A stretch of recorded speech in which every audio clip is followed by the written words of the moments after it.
Nah, udah bisa. Oke, kakak izin sambil record ya, seperti biasa ya. Oke, nah di stoichiometry ini kelas 10, oke, karena tadi udah mention bukannya kelas 11, oke, kelas 10 kita belajar yang namanya hukum dasar kimia sama konsep mol sebenarnya gitu ya. Karena kemarin sebelumnya pasti Bibun udah belajar tentang ikatan ion, ikatan kovalen gitu kan ya udah ya. Terus belajar persamaan reaksi udah belum? Udah. Nah, jadi masuknya sekarang ke sini.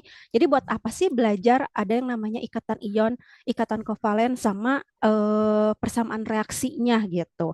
Nah, di sini kita akan belajar hukum dasar kimia gitu ya. Nah, apa manfaatnya kita belajar hukum dasar kimia? Sebentar, Kakak pakai ini dulu, pointer dulu. Nah, ya. Jadi apa manfaatnya? Karena kemarin kita udah belajar persamaan reaksi, dalam satu reaksi itu ada apa aja? Kakak tanya dulu.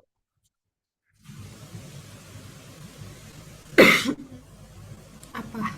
Apa dalam suatu reaksi itu pasti kita kenal adanya yang namanya reaktan sama produk ya. Mm-mm. Oke, kita ingat-ingat lagi ya. Dari persamaan reaksi kimia itu kita ada yang namanya reaktan gitu. Kakak tulis di sini dulu ya.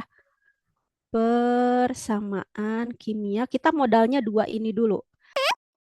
Persamaan kimia, kita punya yang namanya reaktan atau disebut dengan pereaksi ya. Nah,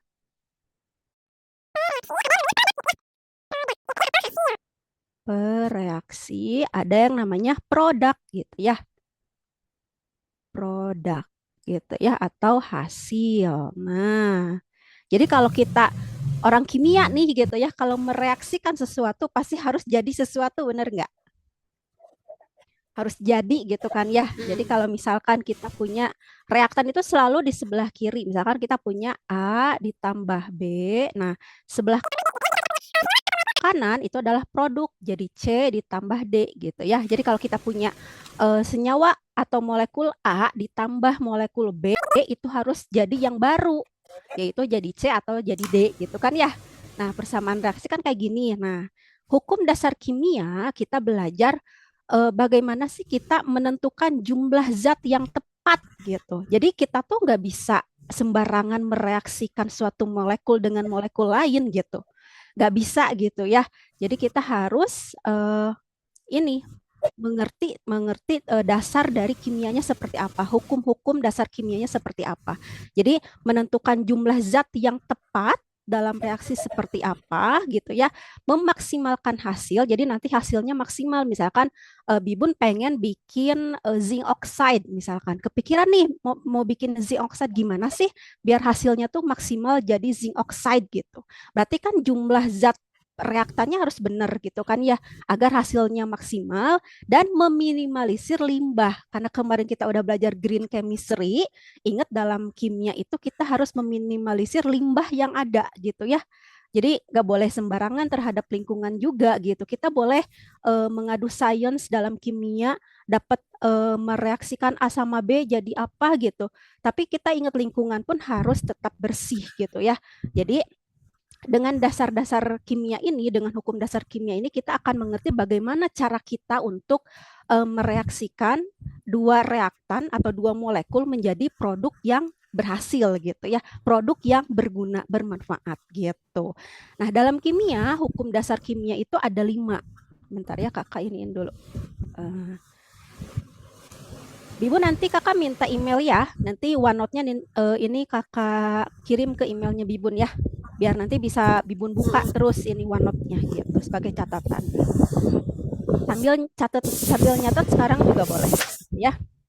Nah, di sini hukum dasar kimia itu ada 5. Kita punya Bapak Lavoisier, kita punya Bapak Proust, kita punya Bapak Dalton, kita punya Bapak Gay-Lussac, sama Bapak Avogadro. Ya, jadi 5 ini harus Bibun hafal gitu ya.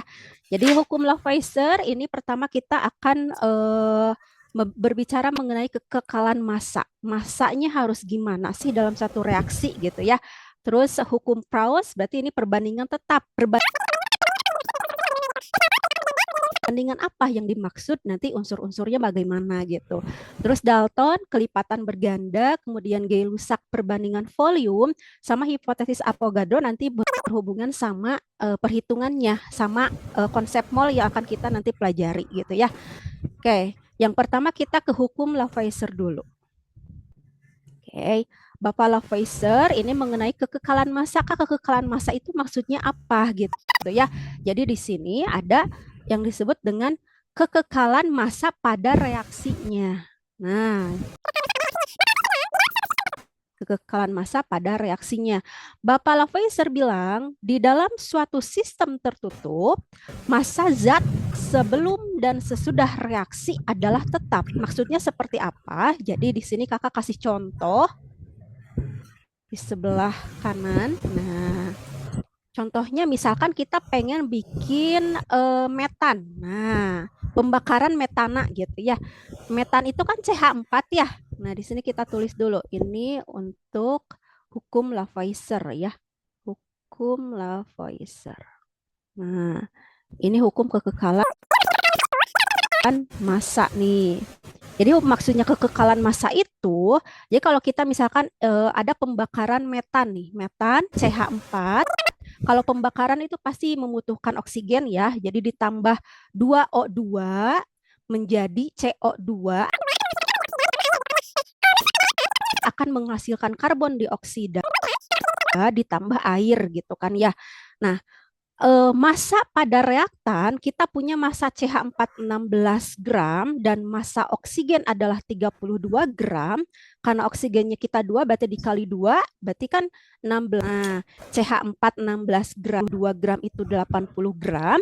Maka hasilnya pun si CO2 itu menghasilkan 44 gram dan H2O itu adalah 18 gram kali 2, maka jumlahnya juga harus 80. Jadi massa reaktan akan sama dengan massa produk gitu. Itu yang namanya dengan hukum kekekalan massa gitu ya. Kalau kakak kecepatan bilang ya Bibun ya. Kalau ada pertanyaan langsung tanya aja. Jangan nunggu kakak berhenti biar langsung ditanya gitu ya. Biar langsung dijelasin gitu. Jadi massa reaktan itu harus sama dengan massa produknya. Sorry. Gitu ya. Jadi harus sama dengan massa produknya gitu, oke? Sampai sini ada yang tanyain dulu untuk hukum Lavoisier-nya?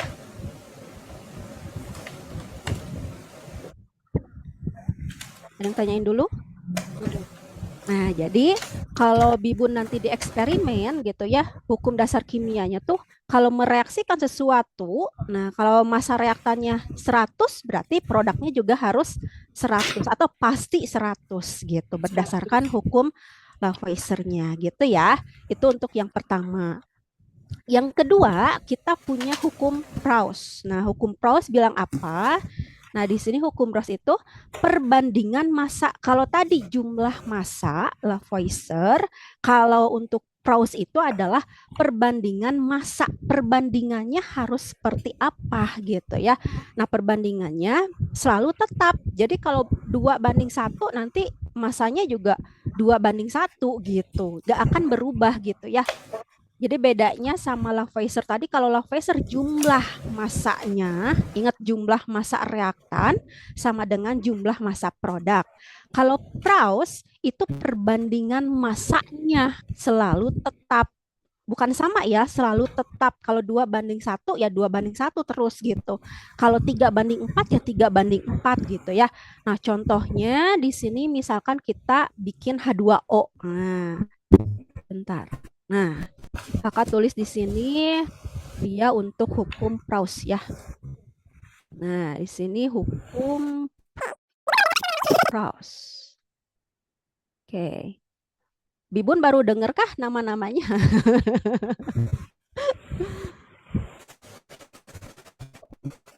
Baru dengar kah nama-nama beliau? Udah. Oh, udah ya, udah pernah ya? Oh. Wait, ya Bibun bentar ya, kakak share lagi. Sorry ya. Baru beres hujan ini tuh di kakak tuh, jadi mungkin apa sinyalnya rada-rada ya, maaf ya. Ya. Oke, bentar. Tadi baru sampai browse ya. Oke. Nah, udah ya, udah muncul lagi. Nah, jadi kalau Bapak Praus bilang itu adalah perbandingan masanya gitu ya. Aduh, kok jadi ngeblur ya, kakak? Gak apa-apa lah ya. Nah, jadi contohnya gitu ya, hukum Praus misalkan kita punya ini apa namanya tuh reaksi H2O pembuatan air gitu ya.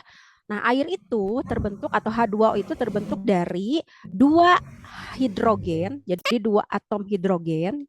Jadi kalau kita tuliskan ini jadi 2H2 gitu ya ditambah satu atom oksigen gitu itu menjadi 2H2O. Nah, perbandingannya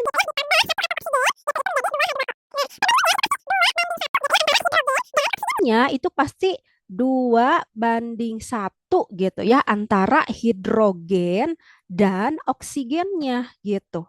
Perbandingannya 2H2. Jadi perbandingannya 2:1, 4H2 gitu. Beda ya gitu ya. Jadi oksigen yang bersisa airnya gitu ya. Nah, kalau 6 atom gas hidrogen, 6, nih 6H2 tambah 2O2 itu akan menghasilkan 2 molekul H2O dan kelebihan, nah kelebihan 2 atom hidrogen. Jadi mau apa ya? Berapapun gas hidrogen sama oksigen yang direaksikan. Halo, suara kakak terdengarkah? Halo, Bibun? Halo? Takutnya nggak ini. Halo? Suara kakak masuk gak sih? Wait.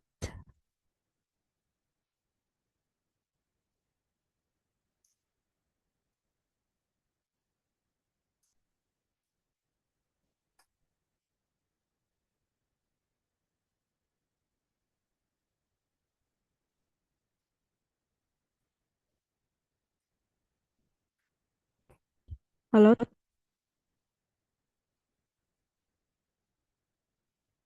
Halo? Halo? Tak ada respon. Oh, akunya keluar lagi.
Maaf ya.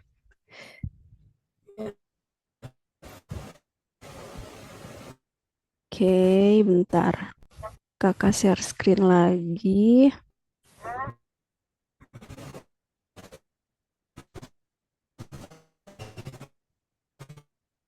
Oke.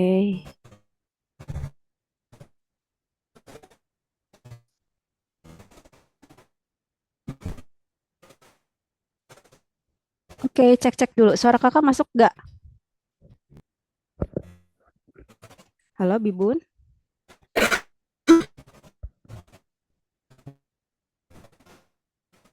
Ini internetnya mentang-mentang habis hujan ya. Oke, oke. Share screen-nya udah kelihatan belum?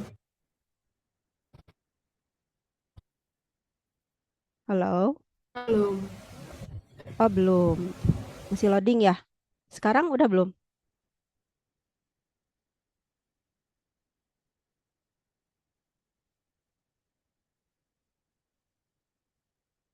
Oke, kakak coba off cam dulu ya, biar nggak ganggu sinyal. Coba tuh kan. Ya, kemarin ada siswa yang internetnya yang kayak gini. Sekarang kakak yang giliran kayak gini. Ada-ada aja ya. Beginilah kalau online ya. Jadi kadang muridnya, kadang kakaknya gitu. Kemarin juga kakaknya yang nungguin gitu. Sekarang Bibun yang nungguin kakak. Duh, maaf ya. Kita mulai lagi ya. Kakak coba bentar ya. Ini share screen dulu. Oke. Kakak coba. Nah, oke, kakak coba off ini dulu. Oke, mudah-mudahan ini ya lancar. Nah, udah kelihatan belum share screen-nya di Bibun? Udah ya. Nah, jadi kalau hukum Proust itu dia itu perbandingan tetap. Jadi kalau misalkan kita ingin membuat molekul H2O gitu ya, berarti kita memerlukan gitu ya dua apa namanya tuh dua molekul hidrogen sama satu molekul oksigen gitu ya. Jadi 2H2 ditambah O2 jadi 2H2O. Nah, kakak di sini punya ilustrasinya nih, misalkan gitu ya untuk si hukum Proust ini. Nah, misalkan kita punya sandwich gitu ya. Kalau bikin sandwich itu berarti kita harus punya dua roti, benar nggak? Sama satu slice keju gitu kan ya. Ini apa sih namanya? Cheese ya namanya gitu ya. Roti pakai keju. Berarti kan kayak gini ya. Berarti dua roti ditambah satu slice keju jadi dong gitu ya. Kita misalkan kita pengen meat and cheese gitu. Berarti rotinya harus dua, namanya juga sandwich gitu ya. Terus rotinya satu, dagingnya satu, kejunya satu, maka jadi nih produknya. Kalau kita kelebihan roti, nah ini masih bisa kita bikin nggak kalau ada kelebihan rotinya? Nggak bisa kan ya gitu. Jadinya ini namanya residunya atau leftoversnya gitu. Gimana Kak kalau kita ke molekul misalkan? Nah, kita molekul H2O. Nah, kita lagi bikin H2O nih. Nah, di sini ya. Ini kursor kakak kelihatan nggak sama Bibun? Kelihatan? Nah, di sini kan kita bikin tadi air ya, make water tuh katanya, bikin air. Bikin air itu kita butuh dua molekul H2, dua molekul hidrogen, sama satu molekul oksigen. Maka dia jadi dua molekul air gitu ya. Jadi kita butuh dua, ininya satu. Nah, jadi nih H2O-nya. Gimana Kak kalau kita kelebihan H2, misalkan hidrogennya kita 4. Nah, tetap yang terjadi dua molekul airnya. Nah, H2-nya gimana? Nah, H2-nya jadi residu gitu. Jadi kita tidak maksimal kalau jumlahnya nggak tepat. Benar kan? Tadi kan tujuan kita manfaatnya belajar dasar hukum kimia adalah menentukan jumlah yang tepat pada reaksi gitu kan ya. Menentukan jumlah yang tepat pada reaksi agar hasilnya maksimal dan meminimalisir limbah. Benar nggak tadi di awal? Kan gitu ya. Nah, jadi nggak boleh nih ada residu.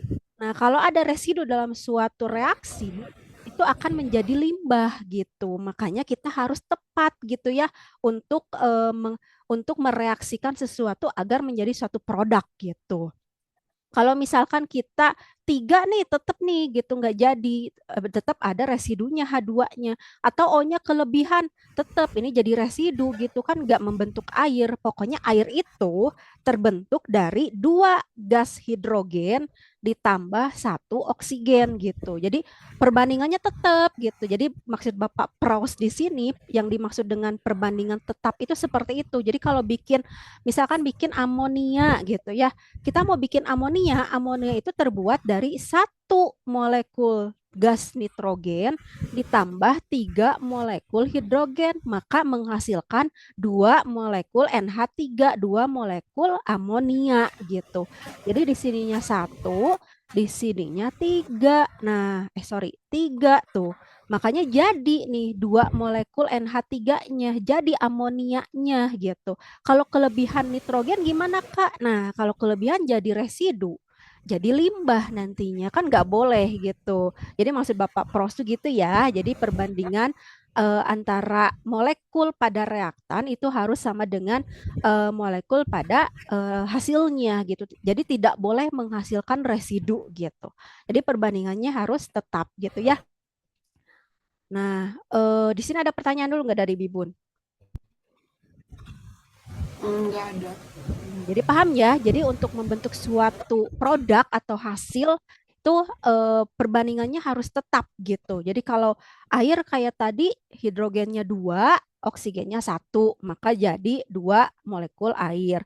Kalau amonia berarti satu nitrogen ditambah tiga hidrogen jadinya dua molekul amonia. Nah kayak gitu-gitu ya. Jadi harus perbandingannya tetap gitu. Jadi nggak boleh kelebihan. Nah, kalau kelebihan kayak di sini yang kakak contohin di sini, kalau kelebihan nanti ada residu gitu. Ini yang nggak boleh. Residu ini nantinya jadi limbah gitu.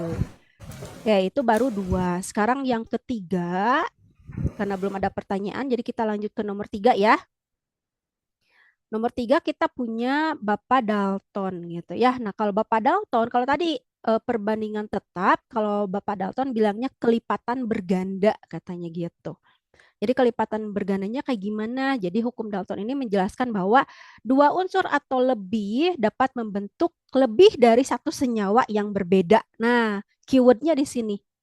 Jadi satu unsur, nah ini ya, dapat membentuk, kok jadi gitu? Nah, jadi bisa membentuk lebih dari satu senyawa. Maksudnya kayak gimana, Kak? Nah, di sini bentar. Nah, dua unsur atau lebih dapat membentuk lebih dari satu senyawa yang berbeda. Jadi, bila dua unsur dapat membentuk dua senyawa atau lebih, unsur pertama masanya tetap, unsur kedua akan menghasilkan suatu perbandingan bilangan bulat sederhana. Jadi, kita buat satu yang tetap, satu yang berbeda. Contohnya, misalkan kita di sini punya karbon dan oksigen, ya. Kalau karbon dan oksigen kita bisa buat dia menjadi karbon monoksida gitu ya. Karbon monoksida berarti CO aja gitu ya. Terus ada karbon dioksida sama CO3 dengan nilai C yang tetap. Jadi C-nya tetap nih. C-nya 1, 1, 1, O-nya yang berbeda. O-nya naik, O-nya CO di monoksida berarti dia 1 gitu ya. Dioksida dia O-nya 2 gitu. CO3 berarti O-nya 3. Jadi kalau kita bikin perbandingan, berarti perbandingan O-nya itu 1:2:3 gitu. Jadi perbandingannya adalah tergantung unsur lainnya yang membentuk senyawa lain dengan unsur satu yang ditetapkan gitu ya. Jadi harus satu yang tetap. Contoh lainnya misalkan kakak di sini punya N sama O. Nah, di sini bentar. Oh, salah. Bentar. Nah, di sini kita punya N sama O. Ternyata unsur N sama O bisa kita buat berbagai senyawa. Di sini kita bisa dapat 5 nih. Ada NO, ada NO2, ada N2O, ada N2O4, ada N2O5. Ternyata bisa dibikin kayak gini gitu ya. Nah, syarat dari Praus ini kita bikin satu yang tetap. Nah, misalkan kita bandingkan antara NO sama NO2. Yang tetapnya siapa? N atau O yang tetapnya? N. N. Jadi harus satu yang dibikin tetap. Oh, berarti ini kita punya N, ini kita punya N juga. Nah, massa N itu adalah 14. Nah, berarti sama ya di sini 14 gitu. Sedangkan O-nya di NO, O-nya 1. Massanya itu adalah 16. Berarti kalau NO2, nah berarti 2 kali 16, 32. Nah, jadi dalam hukum Praus itu satu harus dibuat tetap gitu. Jadi kalau ada NO sama NO2 berarti mana yang tetapnya? Oh, berarti si N-nya gitu. Nanti perbandingannya akan menghasilkan perbandingan bulat gitu ya. Jadi kalau misalkan 14 banding 16 kita bulatkan jadi 1:1 gitu kan ya.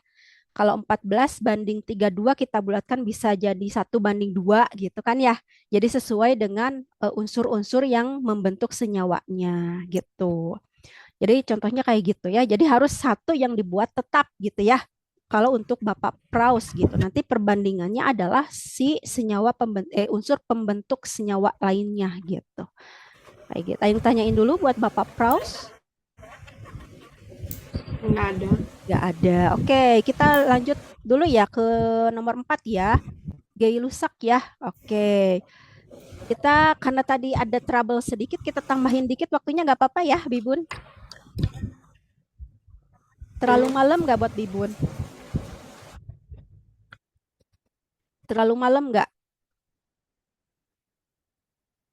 Enggak sih. Enggak ya. Yang penting kita beresin 5 aja dulu ini. Sebelum kita masuk ke next meetingnya ke konsep mall ya. Kita beresin 5 aja dulu ini ya.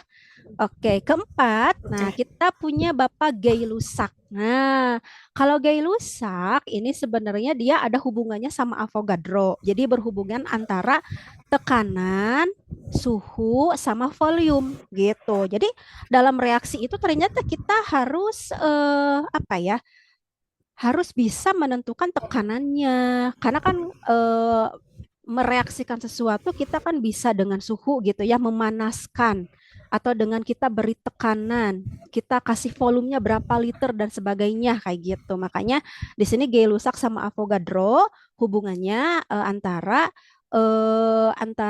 tekanan, suhu sama volumenya seperti apa gitu ya.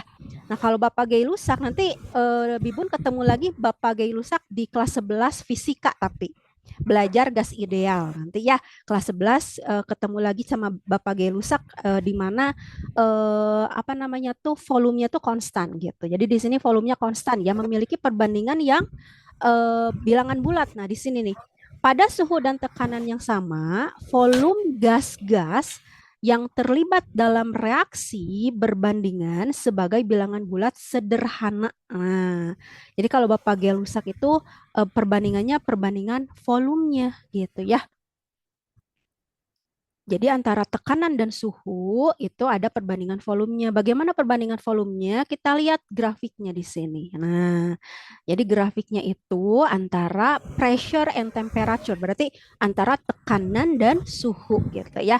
Di mana kata Bapak Gay-Lussac, semakin tinggi suhu, maka tekanannya itu semakin meningkat juga gitu. Jadi di mana suhu meningkat, tekanan juga meningkat. Oke?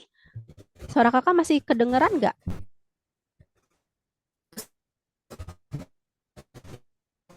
Masih ya? Aman ya? Oke. Jadi temperatur naik, nah pressure atau tekanan juga naik. Sorry ya, kelempar lagi kata Bibun teh. Sorry ya. Oke, kita lanjut lagi. Oke, dikit lagi. Tadi sampai mana? Sampai sini ya. Jadi ketika suhu dinaikkan, kata Bapak Gelusak, ternyata tekanan juga naik gitu, di mana kita bisa bandingkan nih. Jadi kalau ada tekanan 1 berbanding dengan temperatur 1 itu akan sama dengan tekanan 2 berbanding dengan temperatur 2 gitu. Makanya di sini volumenya disebut konstan gitu ya, memiliki perbandingan bilangan bulat gitu. Contohnya misalkan kakak punya pada saat keadaan pertama gitu ya. Misalkan, bentar kakak turunin dulu. Nah, misalkan Kita punya tekanan itu 100 atmosfer misalkan ya, di sini kakak tulis di mana sih? Sorry. Nah, misalkan kita punya tekanan 100 atmosfer pada 50 pada 300 Kelvin. Nah, ini satuan temperaturnya harus dalam SI ya, Kelvin ya, gitu. Nah, 100, nah misalkan 300 Kelvin. Oh, ini bentar. Hmm,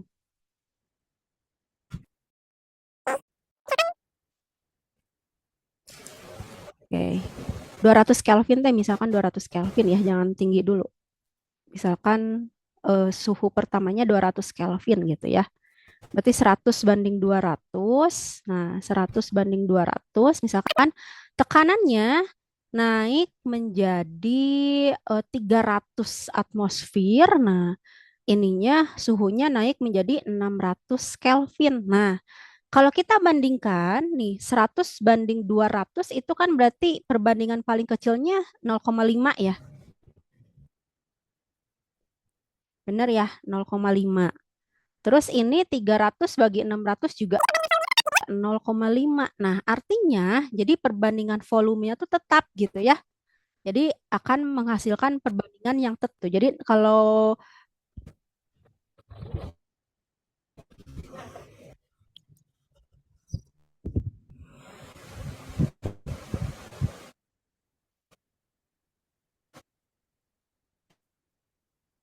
berkali-kali ini. Oke, suara kakak masih terdengar gak ke Bibun? Udah. Oh, udah. Oke.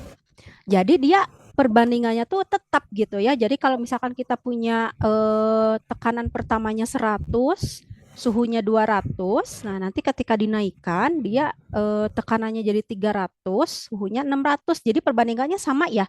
0,5 sama 0,5 gitu. Maksudnya eh, volume konstan itu di situ gitu. Jadi dia memiliki perbandingan bulat yang sama gitu, bilangan bulat yang sama gitu ya. Ini untuk yang Gay-Lussac. Nah, nanti ini berlaku pada saat Bibun belajar fisika kelas 11 mengenai gas ideal gitu ya. Jadi nanti ada hukum Boyle, Gay-Lussac, sama Charles gitu. Ada tiga lainnya gitu. Nanti belajarnya di fisika. Tapi kalau untuk kimia kita pakai yang Gay-Lussac aja gitu ya. Kalau ditanya Kak, kenapa Boyle enggak gitu Kak, kenapa Charles enggak? Karena nanti beda lagi. Kalau untuk kimia ini kan kita ukur pada tekanan dan suhu yang sama. Nah, nanti kalau Boyle sama Charles itu beda lagi, tekanannya yang berbeda tapi suhu sama volumenya yang berbeda. Nah, kayak gitu. Jadi beda-beda ya. Jadi kita di kimia pakainya yang Gay-Lussac aja gitu ya.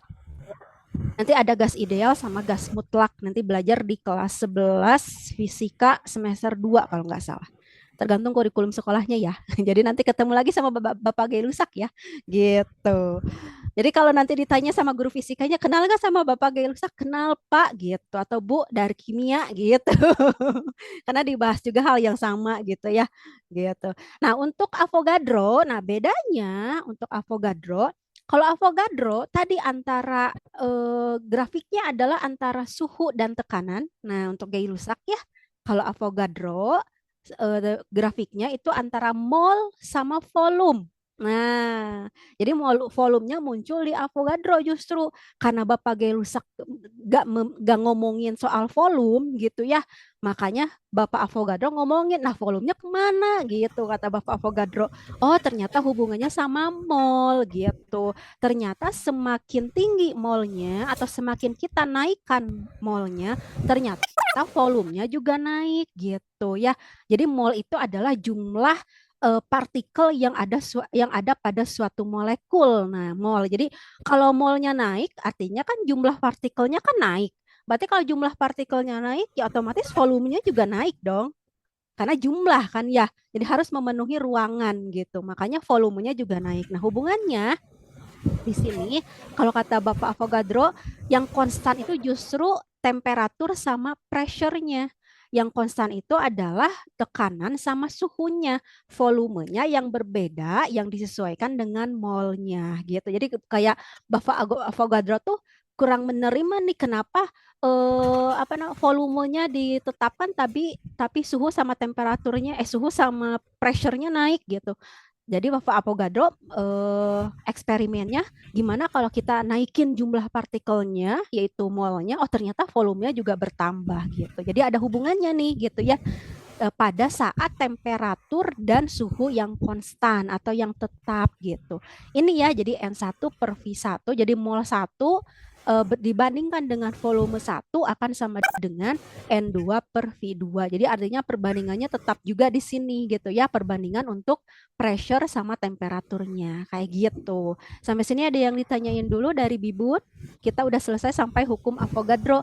Makanya nanti next meetingnya perhitungannya kita akan menghitung konsep mol. Nah, mol itu apa? Karena Bapak Avogadro inilah yang mencetuskan adanya perhitungan dalam suatu persamaan reaksi kimia gitu. Ada yang tanyain dulu? Nggak ada. Belum ada ya? Oke. Sama kakak jawabnya belum ada kak gitu. Karena siapa tahu nanti ada pertanyaan. Oke? Nah, intinya dari hukum dasar kimia ini gitu ya, ini kakak tulis ya notes-nya ya. Jadi eh, inti dari hukum dasar kimia yang kita pelajarin yang 5 ini. Nah, dasar kimia bahwa gitu ya, dalam suatu reaksi kimia gitu ya, dalam suatu reaksi kimia. Nah, antara harus setara. Nah, itu gitu ya. Jadi harus setara. Apanya yang setara? Yang setara itu adalah jumlah unsurnya ya. Nah, yang setara apanya? Jumlah unsur. Oke, jadi keywordnya setara ya. Jadi kita belajar hukum dasar itu kita akan melihat kesetaraannya seperti apa gitu ya. Jadi kita nggak bisa seenaknya aja mereaksikan dua produk yang lain gitu. Harus harus mementingkan juga keamanannya gitu ya. Tadi limbahnya ada residunya atau enggak kayak gitu-gitu ya.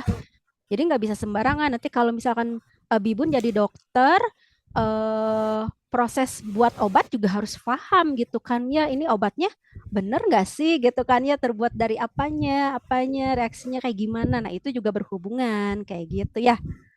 Oke, ada yang ditanyain dulu nggak sebelum kita tutup? Nggak ada. Belum ya? Belum. Belum ada. Oke, good job. Kita foto dulu ya sebelum kita tutup ya. Nah, kita foto dulu bentar. Ya. Siap-siap.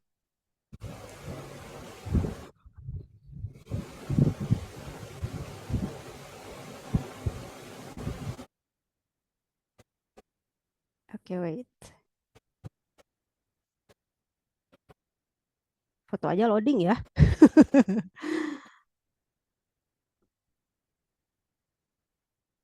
Oke, sip kalau gitu. Oke, nah, kakak sebelum kita tutup, kakak minta email dulu ke Bibun. Boleh di-chat dulu ke WhatsApp emailnya. Nanti kakak coba kirim ini. Jadi OneNote-nya kakak kirim ke email. Nanti Bibun bisa buka setiap saat gitu ya. Si OneNote ininya gitu. Jadi buat catatan Bibun. Gitu. Oke, D-nya depannya besar kah atau kecil? Atau sesuai? Kecil. Oh, oke. Karena kalau di WhatsApp, Keyboardnya. kalau di WhatsApp makanya kakak tanya gitu. Untuk nanya dulu ya. Oke, bentar. Kakak kirim ya, bentar ya. Nanti ini bisa dibuka kapan aja sama Bibun gitu ya. Jadi bisa buat catatan gitu. Kalau lebih enak kalau punya atau ngeinstal Microsoft OneNote-nya. Jadi tanpa internet pun bisa dibuka gitu. Kalau belum punya Microsoft OneNote-nya harus pakai internet, buka linknya gitu. Itu aja sih bedanya ya. Nanti kita coba. Bentar.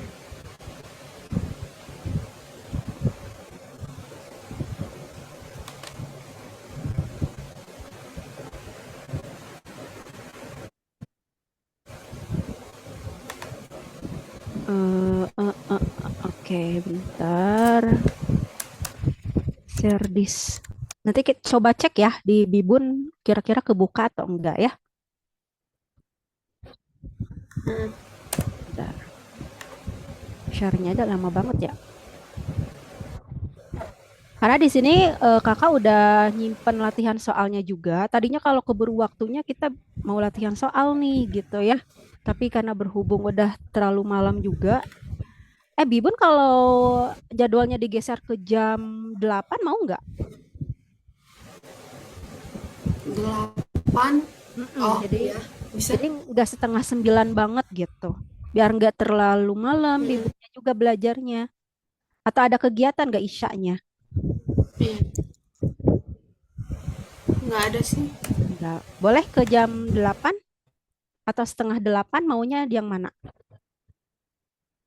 8. Oke, jam 8 aja. Kita majuin setengah jam berarti ya. Oke deh. Oke, nanti kakak share aja takut lama nih gitu ya. Nanti kakak share aja, nanti kita chattingan aja. Bibun kakak udah kirim gitu ya. Atau nanti di chat ya. Oke, kita stop share dulu. Jadi nanti latihan soalnya bisa Bibun kerjain juga gitu. Bentar. Oke. Habis ini kakak kirim deh. Langsung ke emailnya ya. Langsung di-share. Itu ada latihan soalnya. Ya. Jadi bisa Bibun kerjain. Oke. Hari ini cukup ini ya, apa namanya, kita kelebihan 6 menit ya. Kalau di kakak 6 menit sih. Kalau di Bibun berapa menit kelebihannya? 6. 6 Biar ya 6. sama ya. Karena tadi juga kan agak ribet gitu ya. Tapi gak masalah karena kita udah selesai 5 hukumnya gitu ya. Tadi hukum yang pertama apa masih inget gak? Dicatat gak?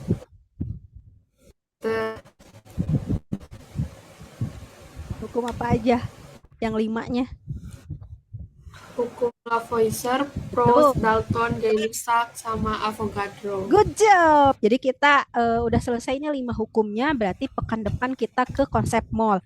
Jadi kalau Bibun tanya, Kak ini bukannya pelajaran kelas 11 gitu kan ya. Nah, kelas 11 nanti belajarnya di stoichiometry apa namanya tuh reaksi sama senyawanya gitu ya. Nah, ada batasannya gitu ya untuk kelas 10 sama kelas 11. Nanti next meetingnya kita belajar konsep mall dulu yang tadi dibilang sama Bapak Avogadro yang mencetuskan bahwa oh ternyata dalam suatu persamaan reaksi itu ada perhitungannya loh gitu. Kita nggak bisa semena-mena bikinnya. Makanya menentukan jumlah zat atau kadarnya seperti apa. Nah gitu ya.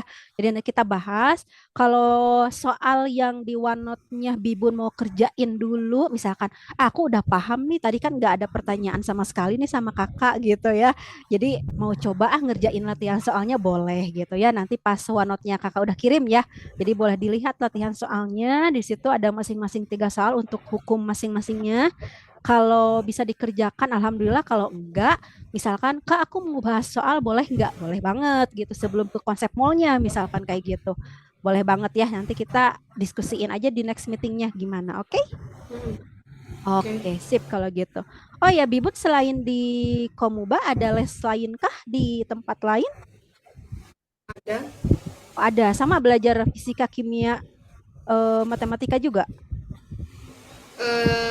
Iya, lebih banyak sih. Oh, lebih banyak. Maksudnya sama bahasa Inggris kayak gitu. Iya. Oh, oke oke oke. Mudah-mudahan nggak pusing ya. Maksudnya les di 2 tempat gitu. Online kah dua-duanya? Enggak, offline satu. Oh, yang satu offline. Datang ke tempat atau privat juga? Datang ke sana. Oh, datang ke bimbelnya ya. Oke. Oh, Mataram hujan terus gak sih? Di sini kakak hujan terus nih tiap hari. Iya sih. Sama ya berarti ya merata di seluruh Indonesia. Oke. Berarti jaga kesehatan ya.